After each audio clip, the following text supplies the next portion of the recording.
Now, welcome back to step 2 of the repair processes, where we go into the application of the primer.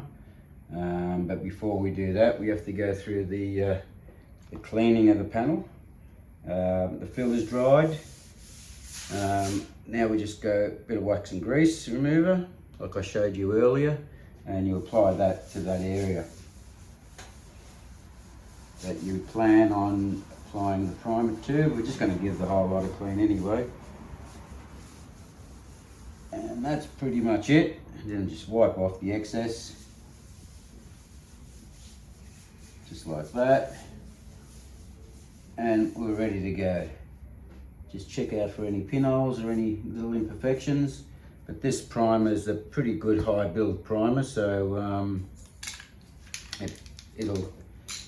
it'll pick up any small imperfections, make a crappy repair that I do look good.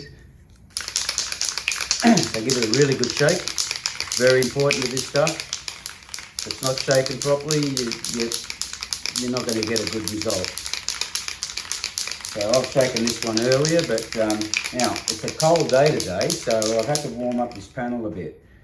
All I've done is use one of these heat guns. You can just warm up the panel a bit, take a bit of the coldness off it. It'll just help with the adhesion of the paint and help the dry time. You can either use that, a heat gun like this, or your girlfriend's or your own hairdryer. It's up to you if you've got one, but that'll do the job. All right, that's ready to go now. I'll just give it one coat, and the first coat's going to be just on the repair.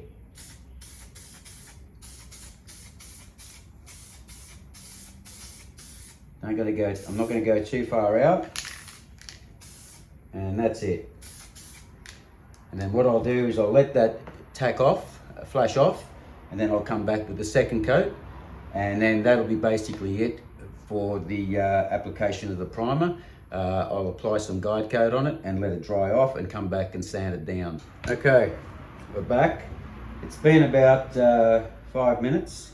I've cheated a little bit. I've used the old heat gun just to warm it up a bit, to speed up the dry time. But generally between coats, you want at least, depending on how thick you use it, you want at least between 5, it says 3 minutes, but I like to put, like on a day like today where it's cold, I like to give it about 5 minutes flash off. If you're going to apply more coats, it's best to just give it a bit longer between coats. That way you're not trapping any solvents in the actual, in the primer. Because what tends to happen is with trapped solvents is it can bubble up later on, and you'll get like little pinholes through your paint job. So best thing to do is not to have that happen, and just take your time, be patient, and give it that 5 minutes, maybe longer between coats. Otherwise you're going to get problems. Now I'm ready for the second coat. Now with the second coat, the first coat was just to cover the repair. The second coat I'm just going to go a little bit wider with the application. And that should be enough for this, because it's not a really bad repair, so it doesn't really need a high build. But if you did need a high build, yeah, you could use 3 coats, or just, it depends on the quality you repair. If you leave a lot of scratch marks in it, then you're going to need more coats. But because we've gone pretty fine and we finished it off with 240, we shouldn't have that problem. So it'll be easy to repair, easy to sand down. So the first thing I'll do now is apply that second coat.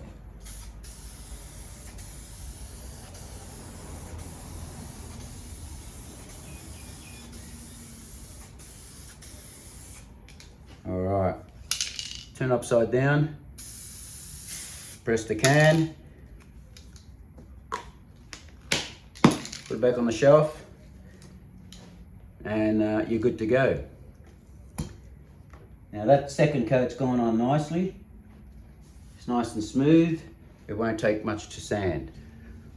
All right, now we come to the stage where you've put your 2 coats of primer on, and you want to sand it the next day, or you want to come back in an hour or so and sand it.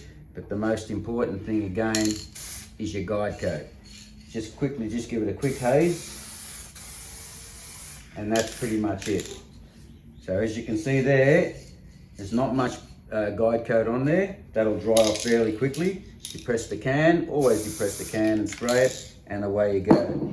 Now, as I said, these products are all available at the Autobarn stores, Burson stores, and some of the other independent stores. I think Auto Pro also carry these. So if you want to have a crack at it, by all means, go out and visit one of those stores and speak to the staff. I'm sure they're pretty well versed on the use of the products, and they should have plenty of stock for you. There's a whole range of these products in the stores. You've got your vinyl sprays too, and you've got your heat-proof paints. I think that's part of the range. All the range is heat-proof, vinyl, engine enamels. There's caliper paint. So inside that motor spray range, there's a few good products there to try. But the ones we want to sort of teach you about is the 2-pack, because it's relatively new. A lot of people don't know how to use it, but it's fairly simple. It's not that difficult at all. I would recommend though that you use a bit of a mask for some safety, but as long as the place is well ventilated like this place is, you don't really have much of a problem. There's plenty of holes here for the air, the fumes to escape. Yeah, but this is it's as simple as that. Shake the can, use it, depress, turn it upside down, depress the can, put it back on the shelf. 6 months, 12 months, 2 years later, doesn't matter. As long as it's fairly fresh, you're good to go. You know that if you pick this up at 12 months down the track, it's going to be okay to use by just shaking it and using it. So I hope that's helped you. That was a primer stage. Now I'll come back later and sand that down, and we'll go from there. And then we'll get some colour and paint the whole guard, and then we'll go ahead and use the 2K clear, and you'll see how that works out.